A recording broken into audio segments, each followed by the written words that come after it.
এই দৃশ্যের মধ্যে ফোকাস করছেন কিনা জানি না, যে এক পাশ দিয়ে পুলিশের গাড়িটা চলে গেল, আর যারা মিছিল করছিলেন তারা মিছিল করলেন।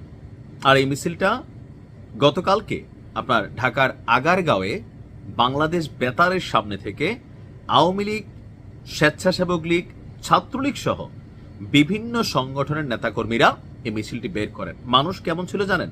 প্রায় 1000 খানেক মানুষ এতে অংশগ্রহণ করেছেন। স্থানীয়দের ভাষ্য, ব্যানার, ফেস্টুন, প্লেকার্ড নিয়ে মিছিলকারীরা বিভিন্ন স্লোগান দিতে দিতে এগিয়ে যায়। মিছিলটি বাংলাদেশ বেতারের সামনে থেকে শুরু হয়ে আগারগাঁও মোড়ে গিয়ে শেষ হয়। এ সময় শেখ হাসিনাকে নিয়ে নানান কি বলা হয়, যে তারা তাদের যে বক্তব্য সেটা সামনে নিয়ে আসে।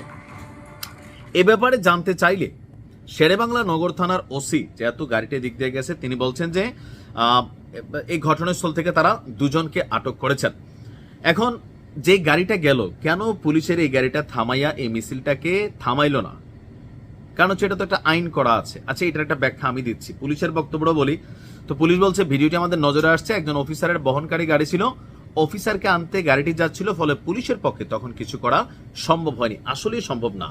এখন যদি অফিসারের গাড়ির বদলে ধরেন এখানে একটা পুলিশের পেট্রোল টিম থাকতো, 2টা গাড়ি থাকতো, যে 10 দোকানে 20 জন পুলিশ কনস্টেবল আছে, তারা কি 1000 আওয়ামী লীগের সামনে গিয়ে দাঁড়াবে? পুলিশের কনস্টেবল কারা? তারা কি জামাতের কর্মী না বিএনপির? তাহলে হয়তো দাঁড়াইতো। এখন পুলিশ হচ্ছে নিরপেক্ষ অবস্থানে, তাই না ভাই? পেটের দায়ে চাকরি করে। তো 1000 কর্মীর সামনে দাঁড়াইয়া যদি এখানে একটা অকারেন্স ক্রিয়েট হয়ে যেত, এই 20টা পুলিশের পরিবারের দায়িত্ব কে নিত? কারণ আওয়ামী লীগ তো পাগল হয়ে আছে ভাই। আপনি সাহসের জায়গাটা দেখছেন? পুলিশের গাড়ি দেখেও এদের মুভমেন্টে কোনো রকম পরিবর্তন আসে নাই। বেসিক্যালি রাজপথে খুবই ডেঞ্জারাস আওয়ামী লীগ। আপনি লগিবোর্ড দিয়ে দেখছেন কিভাবে অ্যাকশন করছে।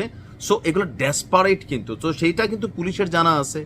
এখন এমন হইতে বলে যে না, 1000 মানুষ সামনে 50 জন পুলিশও এই মুহূর্তে কাজ করতে পারবে, 100 জন বা 200 জন আছে, সেনাবাহিনীর প্রোটেকশন আছে, তখন পুলিশ ফাংশন করবে। তো বহুত জায়গাতে এখন পুলিশের সামনে বৈশা ঘটনা হচ্ছে। তো পুলিশ বেচারারা কি করবে? এই সকল ঘটনায় আমি পুলিশের কোনো দোষ দিই না। কারণ এই যে ধরেন এখন এই পুলিশটা কোনো রকম ঝামেলা করতে গেলে তাদের তো সেখানে মাইরেও ফেলতে পারে, ভবিষ্যতে আবার তাদের বিপদ হইতে পারে। মানে কোনটা করবে? এই যে যায় নাই, এটা নিয়ে আবার আলোচনা সমালোচনা শুরু হয়েছে। ছাত্রলীগের আবার আওয়ামী লীগের তারা এটাকে নিয়ে আবার একটু কি বলা, যে বাহাবা নেওয়ার চেষ্টা করতেছে, যে দেখো পুলিশের গাড়ির সামনে আমরা মিছিল করেছি, আমাদের সাহস। আওয়ামী লীগের সাহস আছে, এটা সত্যি। তবে পুলিশের এখানে যে বিষয়টা নিয়ে প্রচারণা চালানো হচ্ছে, যে বিভিন্ন জায়গায় মিছিল হচ্ছে, তো বিভিন্ন জায়গায় মিছিল ঠেকাইতে হলে একটা কাজ করতে পারে ডক্টর ইউনূস সরকার। তিনি যেমন মন্ত্রণালয়ে ছাত্র ঢুকাই রাখছেন, এরকম সরকারিভাবে কিছু ছাত্র নিয়োগ দিতে পারে, যে কোথাও যদি এরকম মিছিল টিছিল হয়, তো পুলিশের সাথে গিয়ে ওই ছাত্রটা গিয়ে মারামারি করবে, বা সামহাও, এখন তো আর পুলিশ গুলি করে না, লাঠিচার্জ করে, এটা করতে পারবে। সরকার কর্তৃক নির্ধারিত কিছু ছাত্র দেওয়া হোক। পুলিশের এত রকম শক্তিবল নাই। আপনি অনেস্টলি বলতে হবে ভাই, আওয়ামী লীগ তাদের রাজনৈতিক কর্মকাণ্ড চালাবে, এটা খুব সিম্পল। জামাত চালাইছে না, তলে তলে চালাইছে, বিএনপি প্রকাশ্যে চালাইছে, মামলা হবে, হামলা হবে, জেল হবে। রাজনৈতিক দলগুলো তাদের রাজনৈতিক এজেন্ডা বা তাদের মাঠে টিকে থাকার যে লড়াই, সেটা তারা করবে, আর এর জন্য যে কোনো পন্থা বেছে নেবে।